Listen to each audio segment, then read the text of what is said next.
Bonjour à toutes et à tous. Dans cette vidéo, nous allons aujourd'hui voir comment utiliser un fichier externe. Là, dans le cas présent, ça va être un TXF pour pouvoir travailler sur Fusion 360. L'intérêt est de ne pas avoir besoin de remodéliser quelque chose qui existe déjà, d'utiliser donc un format de fichier existant, par exemple une image vectorisée, et ensuite de pouvoir travailler en 3D avec. Dans le cas présent, nous allons donc utiliser un fichier .dxf, c'est-à-dire un format de fichier AutoCAD. Si vous n'avez que des images non vectorielles, vous avez d'autres possibilités que nous verrons une autre fois, avec soit une zone de dessin, ici, qui nous permet d'importer un dessin non vectoriel, mais il faudra redessiner à la main, soit on va vectoriser une image grâce à un outil extérieur, puisque Fusion ne le fait pas, et on peut utiliser par exemple Illustrator de Adobe, qui fonctionne très bien pour cela. Donc on va commencer par préparer le terrain. Préparer le terrain, ça veut dire que nous allons préparer notre objet.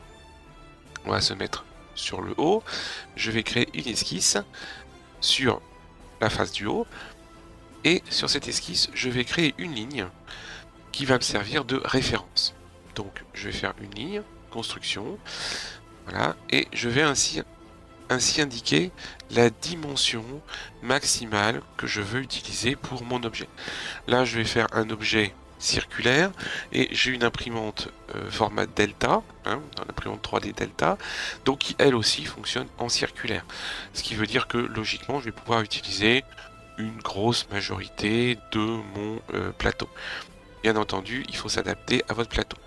Ici, vous allez donc choisir la dimension en fonction, bien sûr, de l'objet que vous souhaitez réaliser et en fonction, évidemment, de l'outil avec lequel vous allez le rendre réel. Donc là, par exemple, je vais faire quelque chose qui fait 25 cm de diamètre, voire même peut-être 20 cm de diamètre. Oui, 20 cm, ça sera pas mal. Donc on va mettre ici 10 mm, donc 100 cm. Voilà. Hop, ici, je vais créer un trait, lui aussi, donc cercle de construction. Hop, voilà. Et là, on va dire que je vais travailler là-dedans. J'ai terminé mon esquisse. Je vais me remettre en isométrique. Donc, maintenant que j'ai ça, je vais pouvoir insérer. Donc, je vais faire insérer. Là, comme vous pouvez le constater, on peut insérer sur pas mal de formats différents. Donc ici, par exemple, des maillages que vous pouvez trouver par exemple sur Thingiverse ou sur Cult 3D, mais aussi des pièces de fabricants sur Part4CAD ou tout simplement des éléments de 13 parts. Ce sont des éléments qui sont déjà prédécidés et qui appartiennent à des fabricants et donc que vous pouvez commander directement. Donc là, nous allons faire un DXF. Comme vous pouvez le remarquer, je n'ai pas la fonction DWG. Bien que Fusion et AutoCAD appartiennent tous les deux à la gamme de chez Autodesk, eh bien ils ne sont pas compatibles au niveau du DWG. Je vais choisir mon plan, donc je vais prendre ce plan, et je vais choisir ici donc l'objet. Là, comme vous pouvez le constater, par défaut, il me propose d'aller chercher l'objet dans le cloud, dans le répertoire dans lequel je suis. Ça n'est pas le cas. J'ai préparé mon fichier ailleurs, sur mon ordinateur, et je vais faire ouvrir. Là, j'ai un petit avertissement qui m'indique, attention, que le fichier DXF ne contient pas de dimension. Voilà. Il n'a pas d'unité, c'est normal, il n'a pas été conçu avec AutoCAD, mais parfois même quand vous le concevez avec AutoCAD, ça peut aussi vous poser des petits soucis. Donc tout simplement, c'est là que je vais utiliser mon cercle pour faire rentrer mon objet dans le cercle. Là, vous constatez qu'il est beaucoup trop grand. Donc, je vais ensuite jouer avec ça. Là, je vais le dimensionner, le positionner déjà. Voilà. Là, centimètre, ça passe pas. Donc, faire millimètre. Et j'aurai juste ensuite à redimensionner tout ça. Alors, une fois que nous avons positionné notre objet, alors on va pouvoir essayer de modifier l'esquisse, mais malheureusement, si je modifie l'esquisse, j'ai de gros risques de créer des petites erreurs. Là, vous voyez que j'ai un fichier qui est quasiment parfait, donc je vais pas tenter le diable. Voilà. Donc là, qu'est-ce que je vais faire? Tout simplement, je vais, ici, demander une extrusion. Alors, on va commencer par demander une extrusion sur tous les contours pour faire le fond. Là, le but, c'est de faire une décoration murale. Donc, on va faire un fond qui va faire environ 5-6 mm d'épaisseur.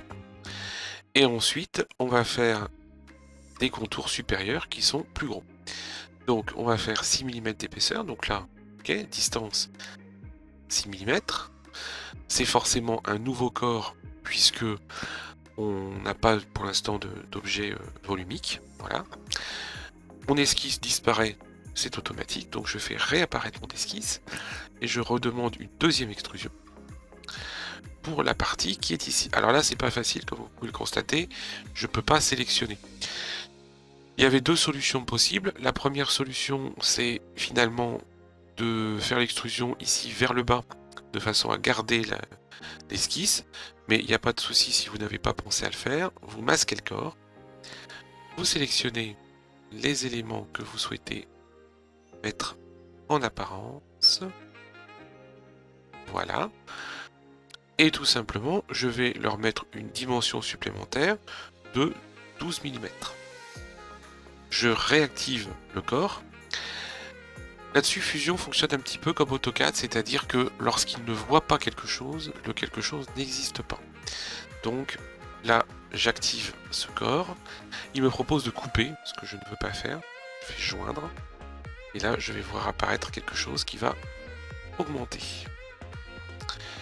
Voilà, donc là, j'ai mon objet, mais bien sûr, il n'est pas à l'échelle. C'est à ça que sert l'esquisse qui est en dessous. Donc on va sélectionner ce corps et on va demander tout simplement de le mettre à l'échelle. Donc pour le mettre à l'échelle, on va utiliser la fonction échelle. Pour rappel, les trois petits points qui sont sur la droite me permettent de le fixer à la barre d'outils ou au raccourci, si des fois je l'utilise souvent. Pour éviter que le processeur de l'ordinateur ne rame beaucoup, parce que on a quand même un fichier qui est un petit peu compliqué, on va réduire le facteur d'échelle à la main. Là par exemple, on va essayer 0.6. Là 0.6, on voit que ça déborde encore, hein. Là ça déborde de partout. Donc on va essayer 0.5. 0.5, on voit déjà que ça ne va pas déborder. On fait OK. Voilà. Je vais masquer mon esquisse qui ne me sert plus. Voilà. Et ensuite, je vais décaler légèrement pour recentrer l'objet. Donc je resélectionne mon corps. Alors sans l'esquisse 1. Et je vais déplacer. C'est pas obligatoire. On pourrait tout simplement rester bien chez. Alors, sélection. Je suis bien sélectionné. J'ai l'aperçu qui ne fonctionne pas. C'est super. Je vais faire moins 3 mm.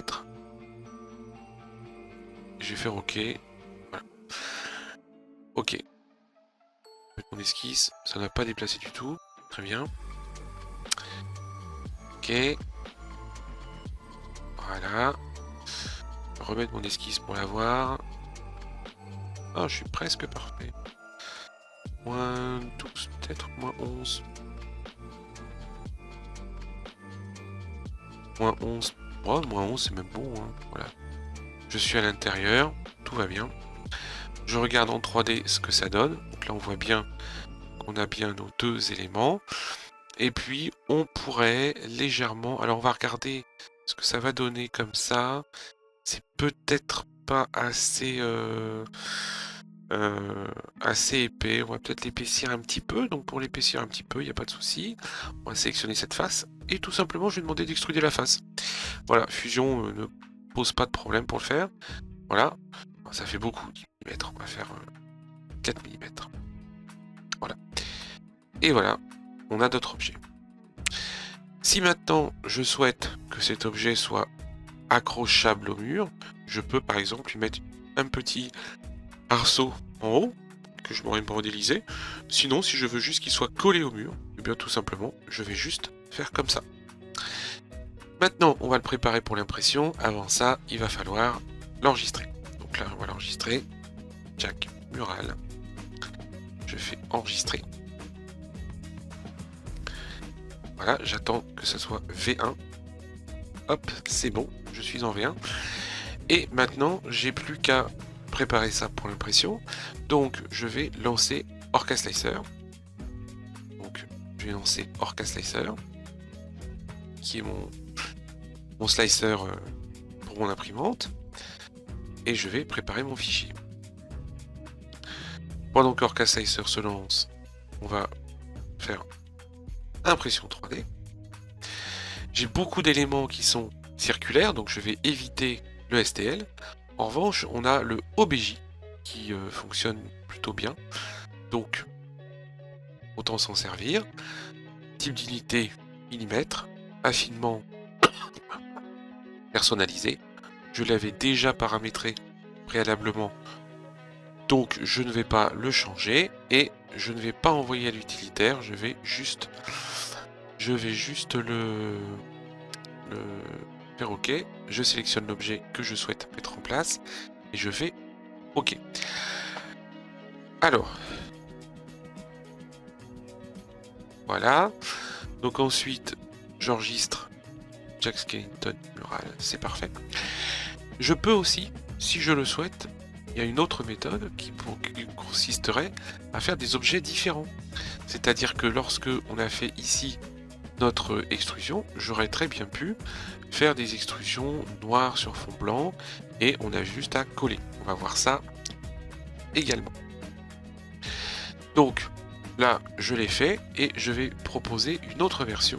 Donc, hop, on va faire ici, on va le dupliquer. Donc pour le dupliquer, on va faire copier, Jack Mural. Ok, copier. Alors attention, quand on fait une copie sur Fusion, on a exactement le même fichier. Hein. Donc là, je prends celui-là. Et comme vous pouvez le constater, c'est vraiment une copie puisqu'il contient exactement les mêmes choses. Alors, je vais m'occuper de mon extrusion 2. Je vais faire un clic droit, modifier l'extrusion. Et là, tout simplement, au lieu de faire joindre, je vais faire nouveau corps. Alors, il me dit qu'il y a un défaut sur l'échelle 1, c'est normal. Voilà, puisque la géométrie en cache n'a pas fonctionné. C'est logique, donc je vais corriger l'échelle 1. Puis la fonction. 8 sélectionné. Ok, type d'échelle uniforme. Point central. Voilà, et je valide. Hop, et là, il m'a bien refait le travail. Vous remarquerez d'ailleurs qu'il a déplacé, il a refait le déplacement. Là, le déplacement est un petit peu trop violent. Voilà, le corriger légèrement. Donc, on va faire modifier la fonction.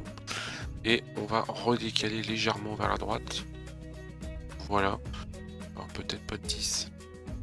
9. C'est pas mal. Voilà. Et on fait OK. Donc maintenant on regarde les corps et on remarque qu'on a alors un corps parce que j'ai dû. Alors tant qu'on est là, est-ce qu'on a encore un seul corps? Vérifie. Voilà, là on a bien tous les corps. Après l'échelle, on a toujours tous les corps. Déplacement, on a encore tous les corps. Ah oui, c'est ici, bien sûr. Ici la fonction, bien sûr. Joindre, alors.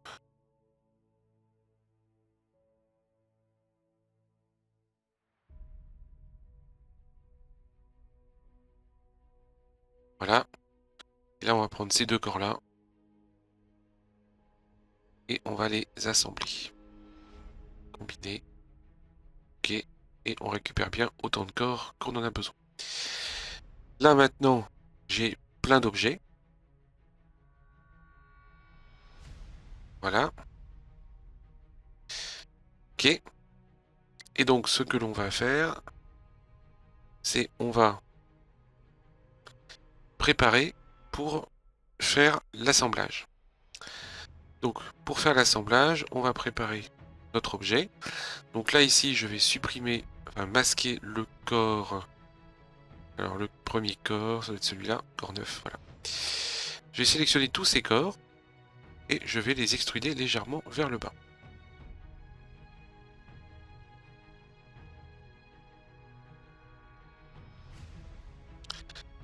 Ok. Et je vais faire moins 2 mm. Joindre. Ok.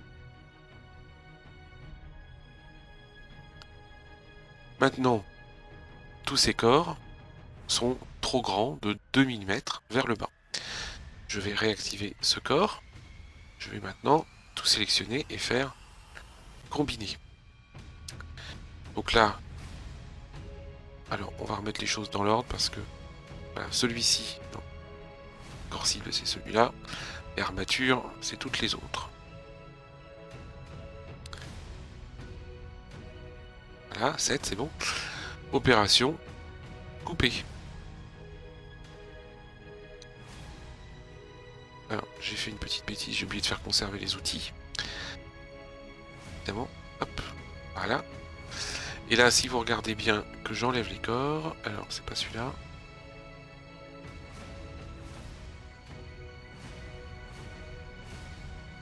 Remarquez que le corps principal, il a des trous, pour qu'on puisse rentrer les autres corps dedans. Celui-ci, il a eu un petit loupé, j'ai l'impression. Non, c'est bon. Voilà. Et comme ça, on a juste à positionner les autres corps à l'intérieur. Voilà.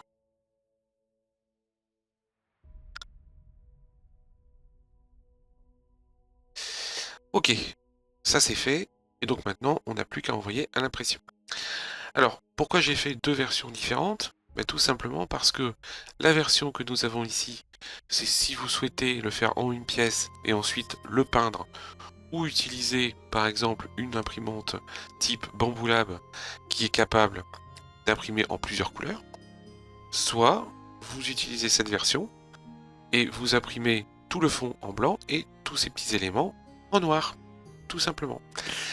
Alors, on va faire, nous, cette version-là, et on pourra éventuellement faire la suivante. Donc, là, je prépare mon fichier 3D, c'est ce qu'on a fait. La impression 3D, on l'a fait. Et donc, je vais récupérer mon format .obj que je vais mettre dans Orca. Donc là, corps 1.obj.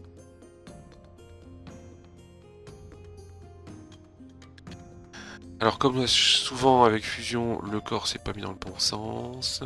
Voilà. Ok, là on est bien sur du PG. Ok, on voit si l'imprimante fonctionne. Alors je recommande le PG pour ces impressions murales parce que au cas où vous ayez un petit peu d'humidité sur vos murs, ça peut toujours être pratique que ça peut toujours être pratique que votre objet ne puisse pas être attaqué. Voilà. On va vérifier l'appareil. Donc là, l'appareil fonctionne. Alors on peut en profiter tant qu'on est ici pour vérifier au niveau de la machine. Alors là, vous voyez, on a des repositories corrompus. Voilà, sur Moonraker et sur... donc on va en profiter. Alors...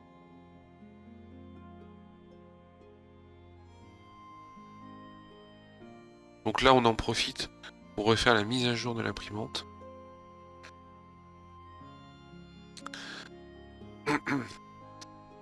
Voilà.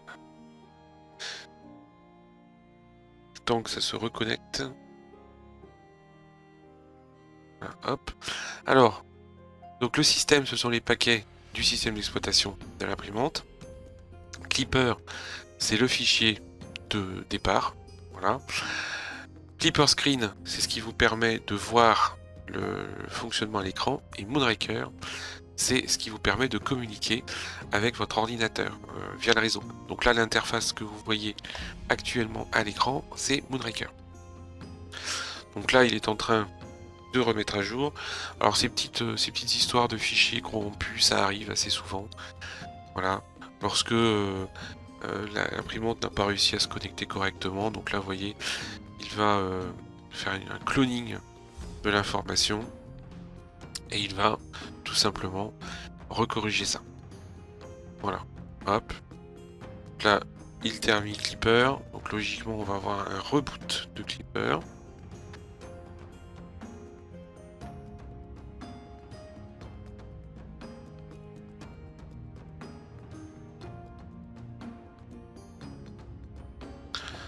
Alors, ça peut être un peu long. Voilà, donc c'est terminé. Voilà. Et là, vous voyez que il y a des mises à jour à faire. Donc, je vais faire les mises à jour et je redémarre la vidéo dès que les mises à jour sont faites. Voilà, c'est maintenant terminé. Le gestionnaire de mise à jour indique qu'on est OK, donc on va pouvoir préparer. Donc là, ici, on a bien notre objet. On va faire découper le plateau. Je vais utiliser la hauteur de couche variable en augmentant la qualité au maximum pour voilà, avoir une qualité correcte. Et je vais faire une découpe de plateau. Alors attention, puisqu'on est en PETG, bien évidemment, l'impression va être plus longue, puisque les ventilateurs tournent moins longtemps, et donc moins vite, pardon. Et donc le PETG est plus long à imprimer. Là, vous voyez que pour quelque chose qui est vraiment pas gros, on a quand même un temps d'impression du modèle de 6h06. Ce qu'on va lancer, donc là on fait imprimer, envoyer et imprimer. Voilà. C'est là que c'est pratique sur les imprimantes Clipper d'avoir la photo de l'objet, puisque évidemment, comme vous pouvez le constater, il s'appelle Core 1, puisque Fusion 360 donne le nom par défaut Core 1. Voilà, cette vidéo est maintenant terminée. Vous pourrez retrouver les fichiers avec ce format-là et le format avec les trous sur Cult 3D. Hein, je mettrai le lien dans la description. Voilà, et maintenant je vous souhaite une bonne journée et vous dis à la prochaine vidéo.